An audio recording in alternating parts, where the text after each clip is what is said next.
The usher mumbled. You're an overflow behind the pillar. Your mom mentioned the hair situation. My aunt leaned in laughing. Smart. Hide the chop. I looked at the kids' table, then at the aisle. I'm not hiding. I turned and walked straight to the bridal suite. I'm Elena, 28. I'm the middle daughter, the one people call reasonable. At work, I'm a payroll coordinator at a small construction firm. I wrangle numbers. I match receipts to names. I make sure everyone gets paid and nobody gets away with oops money gaps. It's not glamorous. It's quiet. But it taught me something big. What you can prove matters more than what you say. I grew up holding hairpins for my older sister. Pageant rehearsals, homecoming prep, any event where she could shine. Mom made me her assistant. I carried hairspray. I booked appointments. I learned to be invisible in family photos. After my worst breakup 3 years ago, I started growing my hair. It was my slow little promise to myself. Long, healthy, strong. It made me feel like I was rebuilding strand by strand. I wasn't rich or flashy, not like my sister's crowd. But I had something they didn't expect. Patience and proof. And if you know this feeling, being humiliated by your own family, laughed at like you don't count, tell me in the comments where you're watching from. I read everyone. You are not alone. Even if it feels like it. The night before the rehearsal, I fell asleep on Mom's couch. I'd been tying ribbons for the centerpieces and that dry floral scent that sticks in your nose, loading mason jars into boxes, chasing the cat off the gift table. It was after midnight. The television was still on some bridal show where everyone cries in soft lighting. I remember pulling an old throw blanket over my legs and thinking, I'll get up in 10 minutes. I woke up because my neck felt cold. I touched the back of my head and felt air. My hair, it wasn't there. My fingers found short, jagged tufts. The couch cushion had a hand towel laid over it like some neat crime scene. And on it, chopped off pieces of my hair, long shiny strands I'd spent years growing. My breath went thin. For a second I thought I was still asleep, trapped in a stupid dream. Then I heard Mom in the kitchen, humming. Mom. My voice cracked. Mom, what is this? She didn't turn around. The kettle clicked off. Don't freak out, she said, too calm. Your sister's extensions needed a natural blend. Your hair's the same shade. Be a team player for once. I sat up so fast I saw stars. You cut my hair while I slept. She set down 2 mugs with a clink. We needed it done right. You would have made a scene. I touched the uneven nape again. Hot tears stung my eyes. You could have asked. My sister. Perfect brows, perfect lashes, even at 8 a.m. walked in, phone in hand. It's my weekend, Lena. Don't be selfish. I knew how to swallow humiliation. I'd been practicing for years, but this felt different. It felt like theft. Like someone had broken into the small safe I kept inside and laughed while they emptied it. At breakfast pickup, Mom joked to the barista. We gave her a charity cut. The barista's smile twitched, confused, but Mom kept laughing, grabbing a stack of coffees. She even nudged my sister. Look, bridesmaid Bob. My sister snorted, snapped a photo, and I watched thumbs fly in the family group chat. My phone buzzed. The photo of the towel with my hair. Somehow she'd taken that too.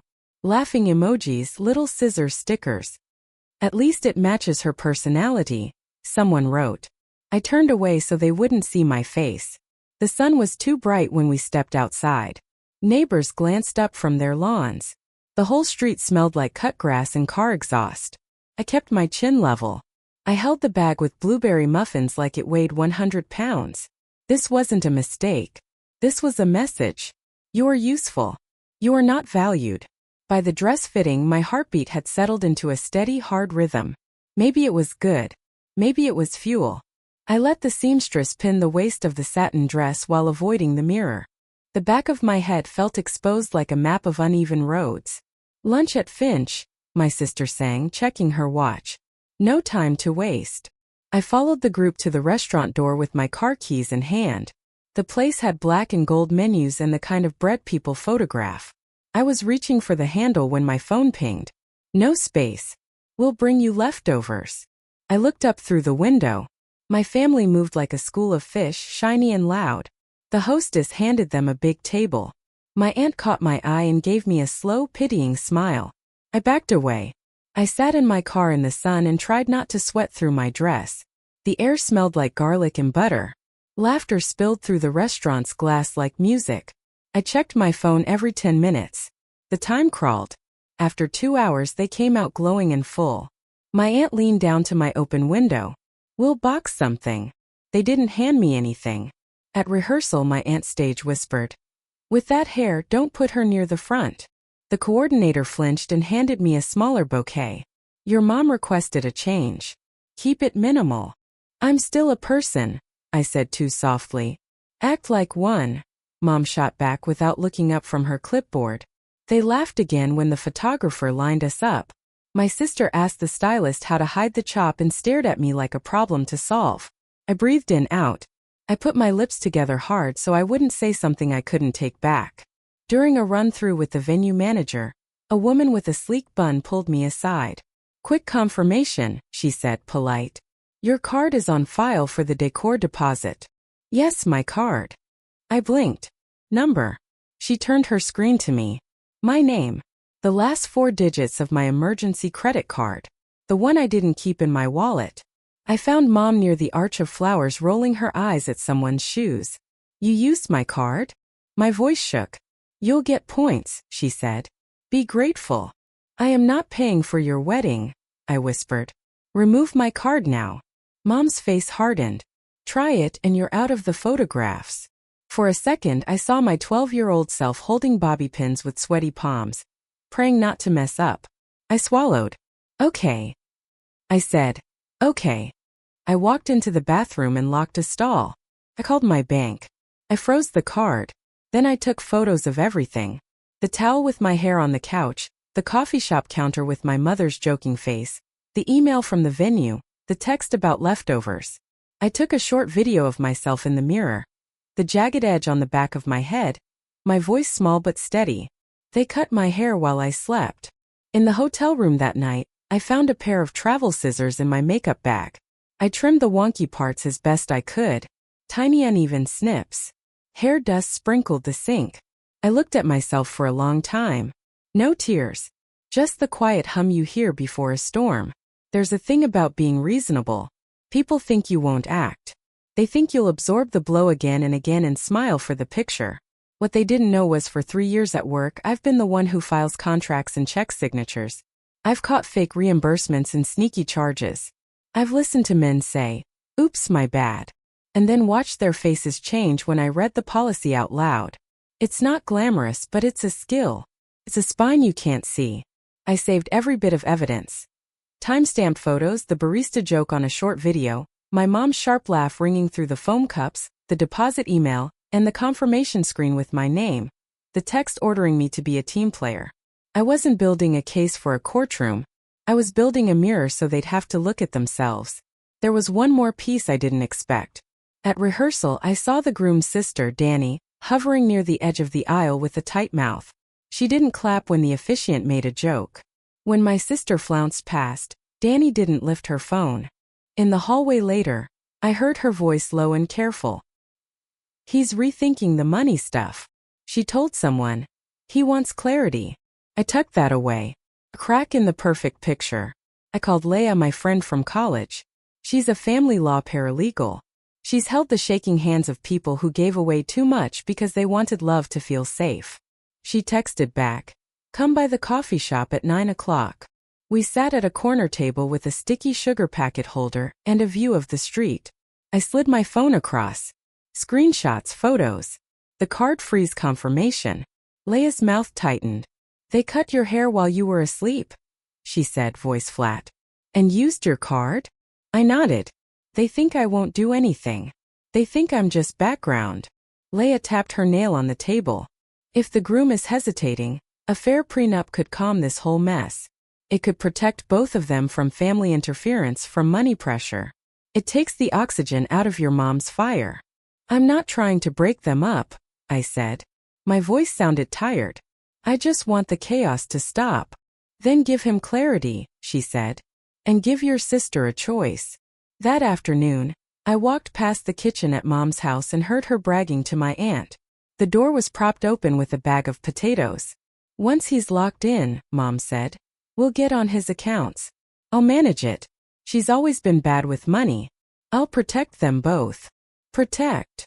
The word made something in me curl. I had my phone in my hand, camera open.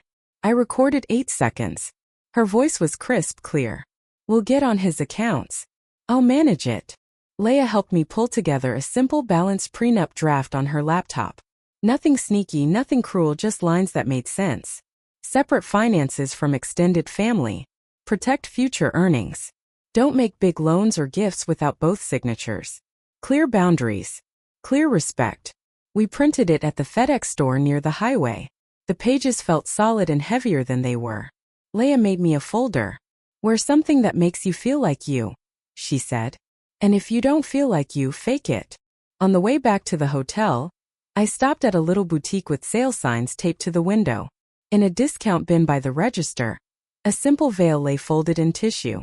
No crystals, no lace, just a soft white curve. I bought it with cash. It wasn't to pretend. I wasn't trying to replace my sister or mock her day. I was tired of being told to hide. If they wanted me invisible, they'd have to look at me. The veil covered the jagged cut at the back of my head. It also did something else. When I pinned it in and looked at myself, the lines of my face changed. I looked like a woman who could say no. My phone buzzed. A text from Mom. You'll sit behind the pillars. Bring your card for the hairstylist tip jar. I stared at the words. Behind the pillars. Bring your card. My hand went cold and then warm, like dialing into a decision. I set the phone down on the desk next to the folder. I smoothed the veil with my palm. No, I said out loud. In the bridal suite there was noise like bees trapped in a jar, hairspray, voices, laughter layered on laughter. The room smelled like hair product and sugar. I stood at the door a second, just breathing, then turned the knob and walked in. Head swung. For once, everyone looked at me at the same time. The veil, simple and soft, draped over my shoulders. I held the folder in both hands like a book. What are you wearing? Mom snapped. Take that off. You're embarrassing yourself. No, I said. My voice was calm. Surprised me. I'm protecting myself and you. My sister stared at the veil, then at the folder. What is this? I laid the folder on the vanity next to a curling iron and a scatter of false lashes. I opened it and spread out the printed pages, the photos on my phone, the screenshots, the towel with my hair, the email with my card, the text about leftovers, the bank confirmation, the short video from the coffee shop, the 8-second clip from the kitchen. You cut my hair without consent, I said. You put my card on the deposit. You joked in public. You tried to make me pay to be humiliated. I swallowed. I'm done being quiet. You're ruining my day, my sister hissed. Your day is already cracking, I said softly. He wants clarity. The room stilled like it does when a storm is about to break. I didn't look at my mother. I looked at the door. Danny slipped in, closing it behind her. Her face was pale and set. He'll talk, she said. Bring him, I told her. My mother's mouth fell open. Absolutely not. He doesn't need to see. But the door opened again. And there he was, my sister's almost husband. He looked like he hadn't slept. His tie hung loose. His hands were empty. What's going on? He asked. I slid the prenup across the vanity. This isn't a trap, I said. It's clarity. Protects both of you. It sets boundaries with family. No more secret cards. No more pressure. Sign it together or don't marry today under anyone's thumb. My mom barked out a bitter laugh. You have no right. I tapped my phone screen. The clip played. Her voice came out of the tiny speaker. Unmistakable. Once he's locked in, we'll get on his accounts. I'll manage it. Silence crashed over the room. The groom looked at my mom first, then at my sister. Something in his shoulders eased. This, he said, tapping the pages, is what I asked for and kept getting told it was bad luck. This is fairness. My sister's eyes flicked over the clauses, then to Mom. Mom, she said, voice small but sharp. Stop, sweetheart. You don't understand. I do, my sister said. I do now. She turned to me, tears standing but not falling. You did this for me. For both of you, I said. And for me. Danny moved to stand beside her brother. I'll get a notary, she said, already sliding her phone out. They're downstairs doing paperwork for the venue. 10 minutes. Mom found her anger again. I won't allow this. I won't be cut out like a stranger. You cut me, I said. Came out simple and true. While I slept, the mirror on the far wall held the room full of women and light. The veil softened the edges of my face. I looked less like a problem and more like a person holding a line. My sister looked at the uneven edge showing under the veil and winced. I'm sorry, she whispered. We can grow it out together, I said. No shortcuts this time. The notary came in with a cart, serious and efficient. He set down a small case, flipped it open and laid out a stamp, a date pad and 2 pens. The room watched. Even the stylist stopped curling. Danny handed the groom a pen. Then my sister. They signed where Leia had marked with little sticky flags. The notary stamped. The sound was a quiet thud. Final and kind. My mother stood frozen like she'd been unplugged. When the groom looked up, he was crying a little. Not big sobs, just relief. He took my sister's hand. He kissed her knuckles. Now I can walk in there, he said. Without a knot in my throat. Pictures in 5. The photographer called from the hall, not daring to step in. We'll be ready, my sister called back.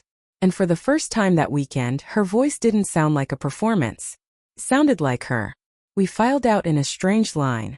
No one said anything for a few long seconds. Then the stylist brushed my veil smooth like it was the most normal thing in the world. Mom hovered in the doorway, eyes hot and wet. She opened her mouth, closed it, opened it again. You made me look like a monster, she said. Weak. You did that, I answered, gentle but firm. I just held up the mirror. Before the ceremony, Danny hugged me so tight I felt my ribs creak. Thank you, she whispered into my shoulder. You saved us a year of fights. Protect each other, I said. Against everyone, even the people who say it's love. We took photos on the lawn. The light was kind. My veil shone white against the green. The photographer didn't try to hide me. Didn't shove me between tall cousins or behind pillars. He told me to look at the camera and I did. Mom stood on the edge, clutching her clutch, mascara not quite smudging. For once she had nothing to say. It was almost a blessing. That quiet. The sound of kids laughing on the grass carried over the music. The caterer shouted something cheerful from the tent. After the first dance, a sweet song I didn't recognize, I found my purse and my keys. I felt calm. Not victorious, just finished. My sister found me by the exit. You're leaving. I am, I said. I'm happy for you. I'm also tired and I want to go home with my own dignity. She touched the edge of my veil. Text me tomorrow. Her eyes slid to my neck again. We'll find a stylist who will help you fix it. I'll pay. Text me, I said, smiling. We'll go together. I stepped outside into air that smelled like grass and perfume, and a little bit of citronella. The sky was deep blue. Somewhere behind me, my mother's laugh pierced and then broke off. I didn't turn around. I finally understood I never needed their approval. I needed my own. Consent matters. Even with family, especially with family. Money and love get messy, but they don't have to be mixed up like that. Boundaries aren't unkind. They're the frame that lets the picture make sense. The quiet kid who carried bobby pins all those years wasn't weak. She was learning how to hold steady when it counted. If you've ever had to prove your worth to people who doubted you, hit subscribe and tell me your story. Where are you watching from? Drop it in the comments. Your voice matters here. This community listens. Your story could be next.